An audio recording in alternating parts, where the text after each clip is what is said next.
வெற்றிவேல் முருகனுக்கு ஹரோகரா, வேலாயுத சுவாமிக்கு ஹரோகரா. இங்க இருந்து நேரா கிழக்கே பாத்தீங்கன்னா சிவன் மலை தெரியும்.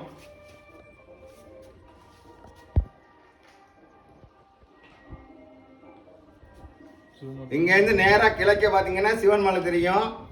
பின் இது நடுவுல கனககிரி மலை கோயில் இருக்கு.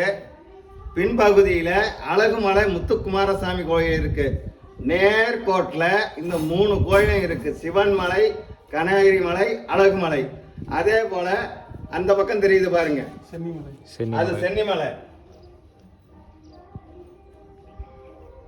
அங்க தெரியுதா? அது சென்னிமலை. அங்க தெரியுது பாருங்க இன்னொரு மலை, அது ஊத்துக்குளி அருகே உள்ள கைத்தமலை முருகன் கோயில். கைத்தமலை முருகன் கோயில். ஓகே.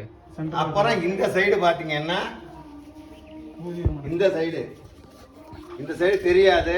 இந்த 2 சைடும் தெரியாது. இந்த பக்கம் பழனி மலை இருக்கு.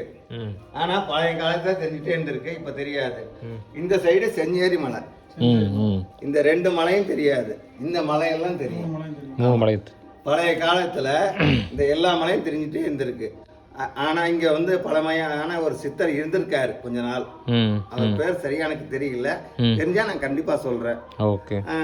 இன்னொரு விசேஷம் இங்க என்னன்னா, முருகப்பெருமான் கையில கிளி இருக்கு.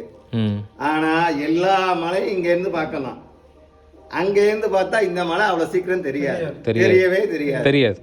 ஆனா இதுக்கு இங்க வர்றதுக்கு எல்லா விதமான வசதி செய்யறாங்க, செஞ்சு கொடுத்துருக்காங்க. தாராளமா எல்லாரும் வரலாம். அரோகரா. 40 படி தான் உள்ளது. கார்லயும் வரலாம், வண்டியிலையும் வரலாம்.